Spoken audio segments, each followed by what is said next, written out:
할렐루야. 오늘 보는 말씀은 베드로전서 2장 11절에서 17절입니다. 베드로전서 2장 11절에서 17절입니다.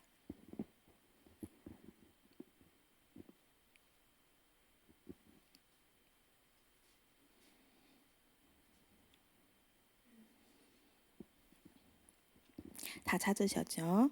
제가 한 절, 여러분 한 절 교독하겠습니다. 사랑하는 자들아, 거류민과 나그네 같은 너희를 권하노니 영혼을 거슬러 사우는 육체의 정욕을 제어하라.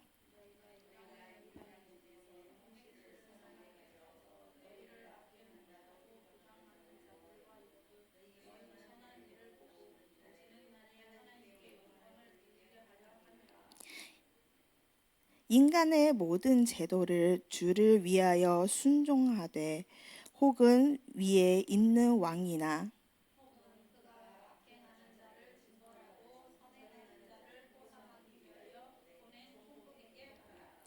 고 선행으로 어리석은 사람들의 무식한 말을 막으시는 것이라.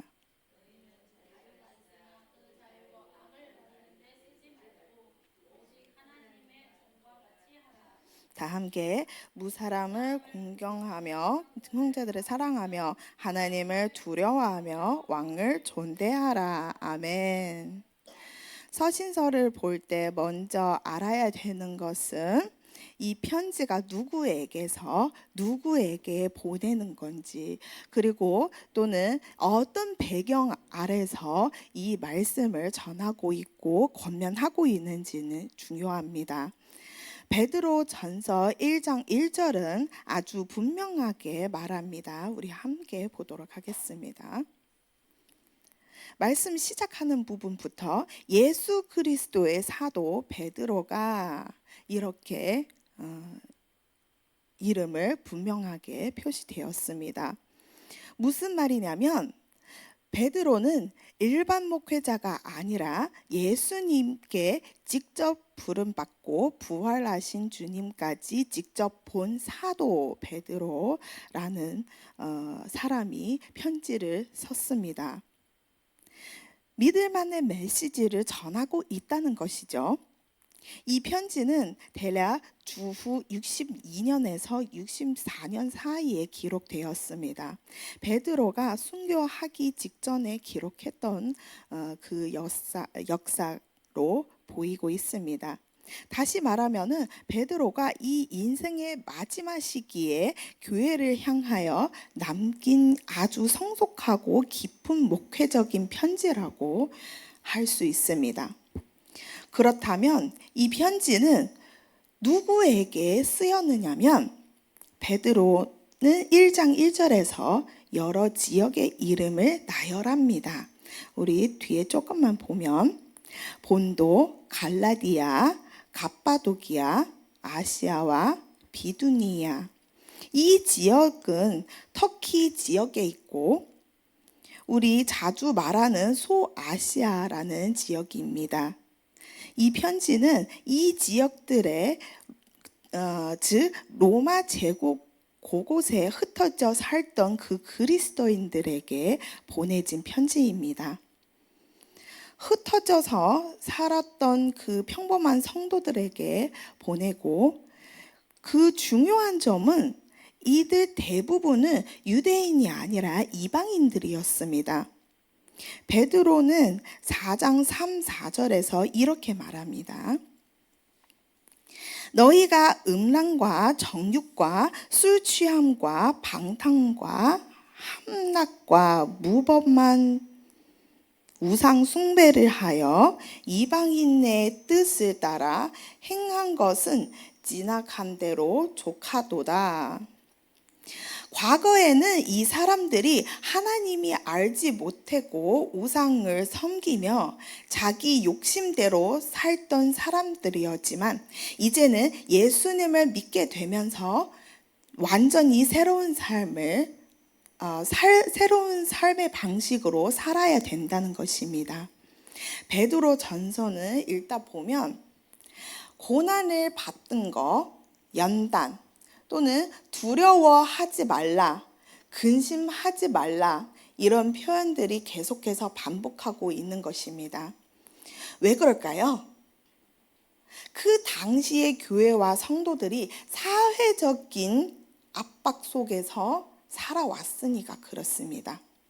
베드로가 이 편지를 쓸 때 로마 황제 네로가 아직 대규모 박해 시작하지 않았지만 사회 전체에 그리스도인에게 대한 적대적인 분위기를 형성되고 있는 것입니다. 그렇다면 사람들이 왜 성도들에게 이런 적대적인 태도를 갖고 있었을까요? 성도들이 나쁜 일을 했기 때문에 그런 거 아니에요. 단지 이전과 같은 삶을 더 이상 살지 않기 때문에 그랬습니다. 성도들은 예전에 주변 사람들과 똑같이 살았습니다. 방금 우리 읽어봤던 4장 3절의 말씀이랑 같이 방탕한 삶, 술자리, 잔치, 이 우상 숭배들은 이 사람들의 일상생활이에요. 그런데 예수님을 믿은 후에 그들이 더 이상 그런 삶에 참여하지 않게려고 했으니까 이 문제는 여기서 시작되었습니다.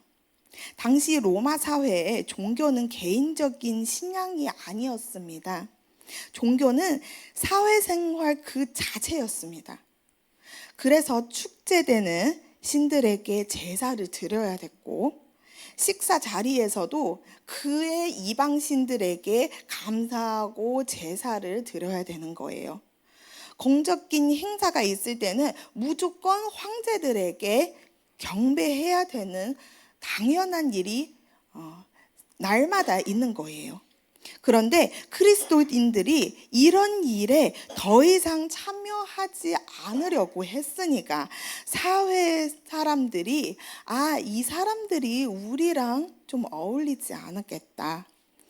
그러자 사람들이 의심이 시작한 거예요. 이 사람들이 나라에 충성하지 않은 거 아닌가? 또는 이 사회 질서, 또 정권 권위 무너뜨리려고 하는 거 아닌가? 또 무슨 이상한 집단이 모으려고 하는 건가? 이런 의심으로 그때부터 비난과 오해가 배적이 시작되었습니다. 그래서 이 성도들은 신앙에 점점 적대적이 되어가는 사회 속에 살아가고 있는 거죠. 직장에서도 불이익 당하고 그 이웃들한테도 험담에 많이 당하고 많이 들었고 사회 속에도 사람들의 오해를 많이 받았습니다. 한국 사람들이 이렇게 믿음 생활을 어렸을 때부터 잘하는 사람도 있는데 근데 사회주의, 공산주의 나라는 거의 다 이런 생활을 살지 못했습니다. 그래서 중간중간에 사람들이 예수님을 믿게 되면은 사람들이 그런 삶의 변화가 시작할 거잖아요. 그래서 그 당시에 이 소아시아 지역에서 살던 이방인들과 같이 이런 오해를 받고 있는 경우가 너무나 많습니다. 이런 사람들은 보통은 사회 중심 사람들이 아니고 신앙 때문에도 점점 이 사회에 배제되고 있는 소수 집단이 되어 있습니다. 바로 이런 배경 속에서 베드로는 이 편지를 기록했습니다. 이 편지의 목적은 분명합니다. 어떤 목적이냐면 그리스도를 믿게 된 사람들이 그리스도인들이 적대적인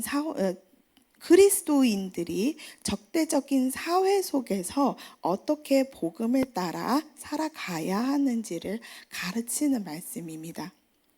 간단하게 말하면은 천국의 백성들이 이 땅에서 어떻게 살아야 되는 건지를 우리에게 고면하고 있는 것입니다.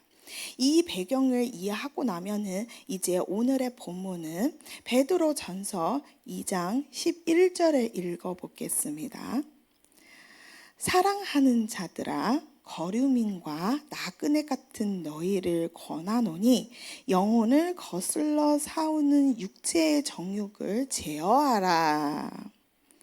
베드로전서 이 말씀을 보면 베드로가 갑자기 성도들의 거류민과 나그네 같은 너희라고 불었습니다.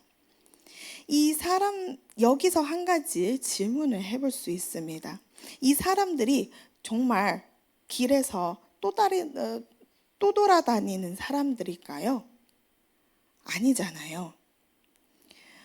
사실 이 사람들은 자신이 살던 도시에서 직장도 있고 자기의 가정도 있고 평범한 사회생활, 일상생활을 살아가고 있는 사람들이에요.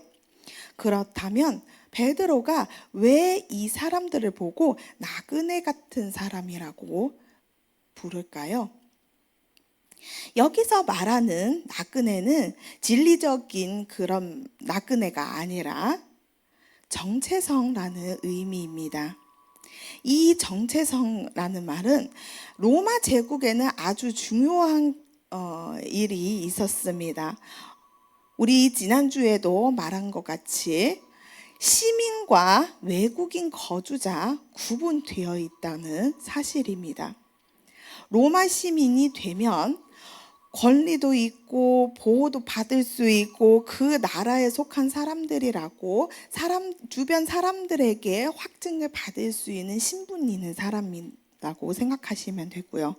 반대로는 거류민은 그곳에서 살고 있는 사람뿐이에요. 사실은 그 나라에 속한 사람이 아니잖아요. 지난주에 우리 이렇게 이야기했습니다. 유대인들이 로마 시민권을 얻는 것을 큰 영광으로 여겼던 사람들이라고 했습니다. 당시에 이 이방인들에게도 똑같았습니다. 시민권이라는 것은 매우 중요한 신분이라고 합니다. 베드로는 바로 이 개념을 사용해서 말하는 것입니다. 여러분은 이 땅에서 사는 나그네와 같은 사람들이에요.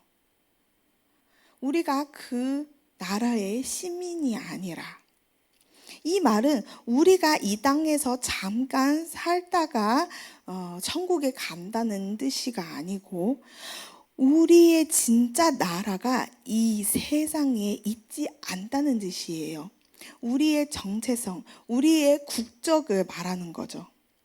이것은 우리 지난주도 말했습니다. 빌립보서 3장 20절에 우리의 시민권은 하늘에 있다, 이 말씀과 같은 의미입니다. 그런데 베드로가 왜 이 말을 여기서 먼저 할까요? 그 이유는 바로 다음 나오는 내용 때문입니다. 베드로는 이어서 성도들에게 이렇게 얘기했습니다. 인간의 모든 제도를 순종하라, 선행을 하라, 이런 권면을 했습니다. 당시는 성도들의 입장에서는 이 말이 굉장히 받아들이기가 어려운 말씀이었습니다. 세상이 우리를 힘들게 하는데 우리가 왜 순종해야 되는가요? 이런 질문이 되게 많았어요. 그래서 베드로는 먼저 정체성을 확인시켜 주는 것입니다. 여러분은 이 나라의 최종 시민이 아니에요. 그렇기 때문에 권력을 붙잡으려고 애쓸 필요가 없어요. 지위를 얻으려고 그 싸움이 필요 없어요. 세상의 방식으로 살아가는 것은 필요 없어요.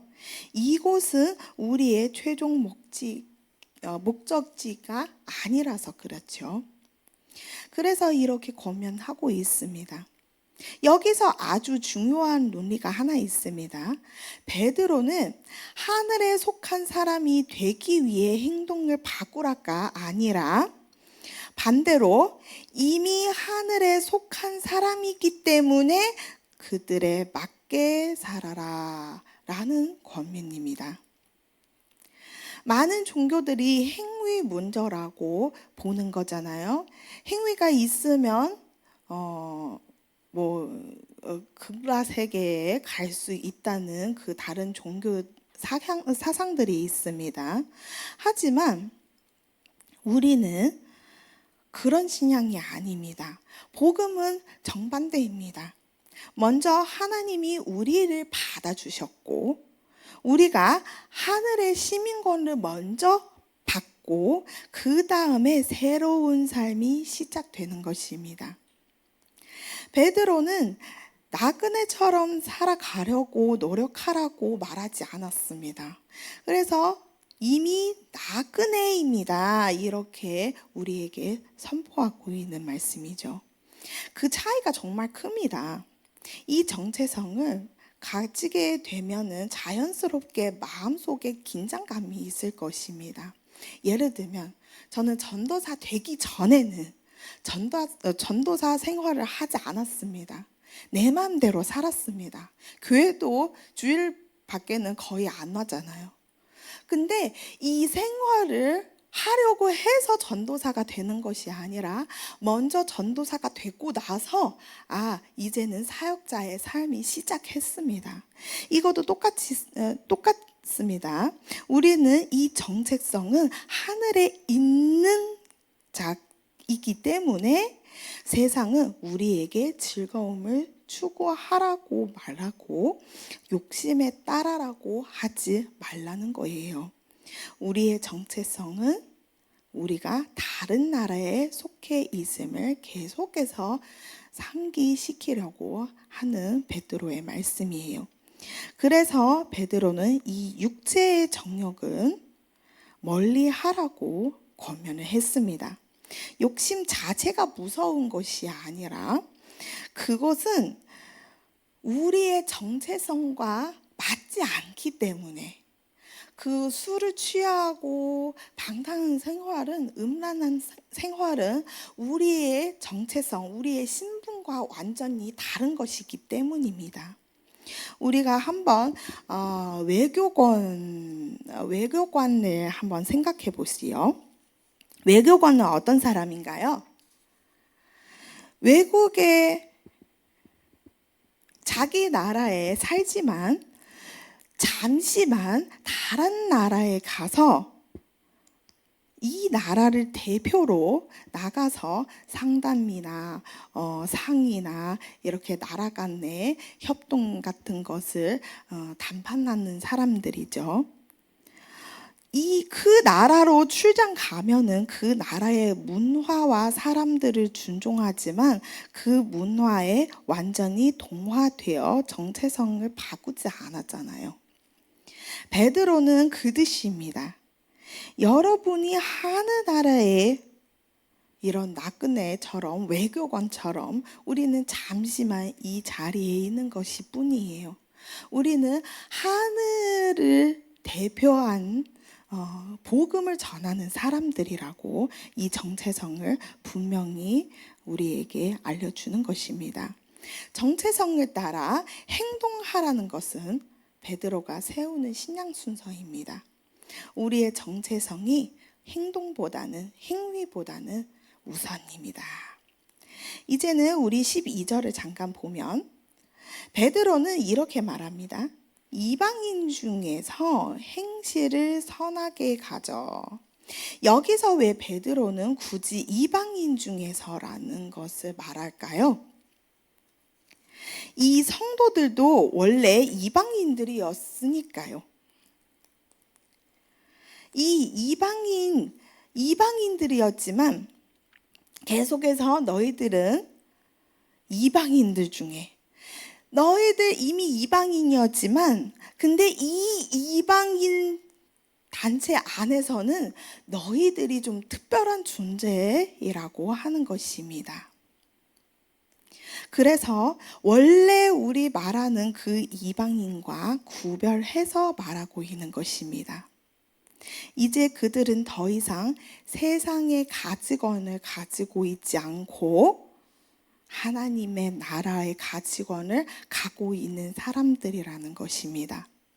삶의 자리는 여전히 세상 한가운데에 있지만 근데 우리의 행동은 그들과 완전히 달라져야 됩니다. 베드로는 성도들에게 이 세상을 떠나라고 하지 말았습니다. 이 세상의 모든 것을 피하라고 하지도 않았습니다. 오히려 그들 중에서 살아가라는 거예요. 우리도 믿는 세계에서 살아가는 것이 아니라 안 믿는 세계에서 살아가는 나그네입니다. 우리는 이 세계 사람들이 예수님을 안 믿고 있으니까 이 세상에 우리의 사명이 있는 것이죠. 하나님이 우리 이 세상을 보내주신 거죠. 그래서 당시의 사람들이 그리스도인들을 보면 저 사람들은 이상한 사람들의 집단이에요. 이렇게 얘기하고 정한 거예요. 사회 질서를 방해한 사람이라고 보는 거예요. 예전에 예수님을 믿지 않았을 때는 나쁜 일도 당연히 했던 거죠. 그래서 했던 사람은 그 사람은 원래 나쁜 일을 했던 사람이야 이렇게 정죄하고 있는 거예요. 하지만 베드로는 여기서 사람들이 여러분을 악하다고 말할 때 여러분의 삶을 보고 더 이상 그렇게 말할 수 없게 해야 된다는 거예요. 여기서 중요한 점은 그때 사람들이 논쟁에서 승리하라는 것을 믿는 거잖아요. 변론 이런 것을 믿고 자주 하는 편이에요. 하지만 베드로는 말로 이기라고 하지 말자 이런 권면을 하고 있는 거예요. 말은 아무 의미가 없어. 선하게 선행으로 살아가라 이렇게 권면했어요. 왜냐하면 결국 사람들이 입을 막는 것은 우리의 말이 아니라 우리의 삶이기 때문입니다. 그리고 베드로는 더 놀라운 목적을 말하는 것입니다. 사람들이 우리의 선한 행실을 보고 결국 하나님께 영광을 돌리게 될 것이라고 기대하고 있는 것입니다. 이것은 단순히 사람들에게 좋은 인상을 남기려고 하는 것이 아니라 우리의 삶의 자체가 복음의 증거가 될 수 있다는 선포입니다. 우리가 이 세상 속에서 선하게 살아가는 이유 단지 우리의 삶을 통해서 하나님의 영광을 드러나야 됐기 때문입니다. 그래서 11절이 우리의 정체성을 말했고 12절은 우리의 그 정체성이 세상 속에서 어떻게 사람들에게 보여줘야 되는지를 말했습니다. 우리는 세상과 떨어져 사는 사람들이 아니라 이 세상 한가운데 살아가는 나그네입니다. 이렇게 말하는 것입니다. 13절과 14절로는 베드로는 갑자기 주를 위하여 모든 인간 제도를 순종하라고 하는 것이 아니라 이 부분은 무엇이 위해서 그렇게 말한 거냐면 그 당시의 사회에 그리스도인에게 적대적인 분위기 속에서 적대적인 분위기를 갖고 있잖아요. 그런데 베드로는 그 사람들 보고 이 세상에 있는 정부에 순종하라고 이렇게 명령했어요. 세상에 살 때는 이 순종하기가 힘들고 어렵지만 그래도 순종해야 돼요. 이유가 무엇이냐면 여기서 분명하게 알려줬습니다. 바로 주를 위하여. 이 말이 아주 중요합니다. 왜 중요하냐면 베드로는 정치가 옳기 때문에 우리가 순종해야 되는 것이 아니라 단지 주님의 영광을 위해서 주를 위하여 순종하라는 것이에요. 이거 우리의 신앙적인 태도입니다. 정부를 믿을만 해서 순종하는 것이 아니라 하나님이 믿을만 하니까 하나님을 믿기 때문에 우리가 그 정부까지 순종해야 되는 것입니다. 이 모든 인간 제도도 말했습니다. 이 모든 인간 제도는 무엇이냐면 인간이 만든 이 사회 질서, 나라와 행정 시스템을 의미하고 있는 것입니다. 왕과 총독은 로마 제국의 통치 구조로 구성되어 있는 것입니다. 여기서 꼭 기억해야 하는 것은 베드로가 이 편지를 쓸 때 황제 바로 네로였습니다. 그 후에 네로가 그리스도인들을 어떻게 잔인하게 죽여버리는 그 역사가 우리 다 알고 있는 거잖아요. 베드로는 이상적인 정부를 말하는 것이 아니에요. 어떤 악한 정부 권위 아래서도 하나님의 말씀을 변하지 않습니다. 우리가 이런 순종하는 태도를, 신앙 태도를 가지고 있어야 되는 것입니다. 이 신앙 태도를 가지고 있는 이유는 바로 하나님이 이 세상의 제도를, 이 질서를 세우셨기 때문입니다. 14절에 이 이유를 더 분명하게 설명하였습니다. 정부는 어떤 곳이냐면 악행을 징벌하고 선을 행하는 자를 포상하도록 세워졌다는 곳이라고 생각합니다. 물론 현실 속에서는 정부가 항상 완벽하지 않습니다. 오히려 영향력을 가지고 있는 경우도 많죠. 하지만 하나님이 원하시는 것은 그리스도인으로서 이 세상을 혼란스럽게 만들라고 하는 것을 원하지 않았습니다.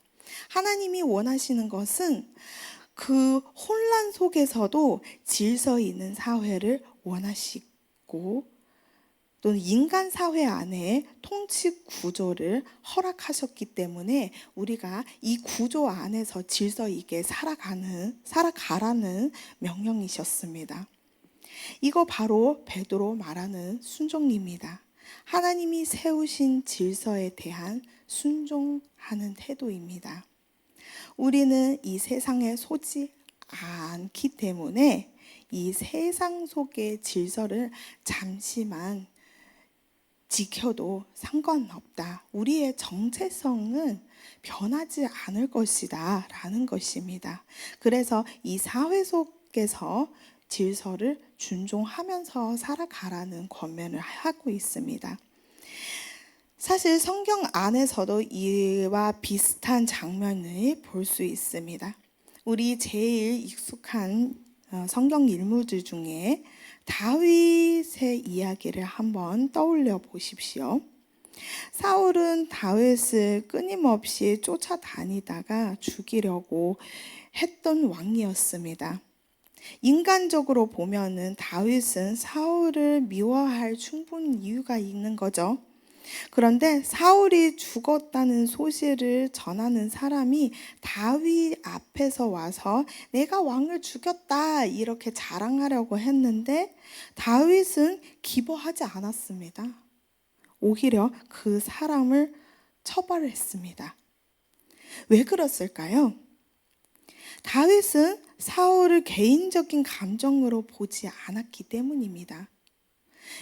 다윗 눈에서는, 다윗 마음속에는 사울은 하나님이 이 세상에서 세우신 질서라고 보는 것입니다. 그래서 사울을 여호와의 기름 부음 받은 왕으로 보았습니다. 다윗은 하나님이 세우신 권위를 가볍게 여기지 않았습니다. 이것이 바로 하나님이 세우신 질서를 순종하고 존중하는 태도였습니다. 그리고 15절은 베드로는 매우 중요한 이유를 말했습니다. 이것이 하나님의 뜻입니다. 하나님의 뜻이기 때문에 우리 하나님의 뜻대로 살고 있는 건가요? 16절은 이 부분에서 계속해서 말했습니다. 성도가 이제는 그리스도가 우리의 죄를 위하여 죽으셨기 때문에 우리 이미 자유가 있는 사람이라. 하늘에 속한 사람이라서 당연히 자유가 있는 거죠. 이 땅에서 어떻게 사는 자유가 있기는 있어요. 하지만 우리 그 자유를 가지고 방탕한 생활을 살지 않고 하나님이 원하시는 질서 안에서 순종하는 삶을 사는 이유가 무엇인가요? 바로 하나님의 영광이 있기 때문이죠. 하나님의 영광을 위해서도 우리가 그런 삶을 살면 안 되는 것입니다. 그 자유로 악을 갈리는 구슬로 사용하지 말고 하나님의 종으로 살아가는 것은 우리의 사명입니다. 우리는 자유인이지만 동시에는 하나님의 종의 신분을 갖고 있는 사람입니다. 세상의 눈으로 볼 때는 이거 혹시 모순된 거 아닌가 싶었는데 우리는 누구의 노예가 아니라 하나님을 섬기는 사람, 하나님의 말씀을 순종하는 사람, 그런 삶을 원하는 거죠. 그래서 하나님의 순종하는 삶을 택하고 있는 사람들로 하나님이 허락해 주신 거예요. 다윗의 삶이 바로 이런 모습이었습니다. 그는 사울에게 복종해야 하는 의무가 없었지만 분명히 사울을 죽이는 기회도 2번이나 있었습니다. 하지만 그런 일을 하지 않았습니다. 하나님의 기뻐함을 받으려고 했으니까 하나님 앞에서 죄를 짓지 않았습니다. 그런 자유를 난용하지 않았습니다. 그래서 우리도 이런 자유를 가지고 있는 사람이지만 이런 자유를 통해서 우리의 삶의 변화를 시켜야 되는 자유입니다. 이 자유로 악행을 하거나 악한 일을 하는 것이 아닙니다. 이거 바로 우리와 세상 사람들이 자유에 대한 이해하기가 다른 점입니다. 마지막으로 17절에서는 베드로는 짧은 명령을 간략하게 했습니다. 무사람을 공경하고 형제를 사랑하며 하나님을 두려워하고 왕을 존대하라. 여기에는 바로 하나님이 원하시는 아름다운 질서에 있습니다. 모든 사람을 존중해야 하지만 특별히 믿음의 공동체는 사랑해야 되는 것입니다. 그리고 하나님께 순종하는 것도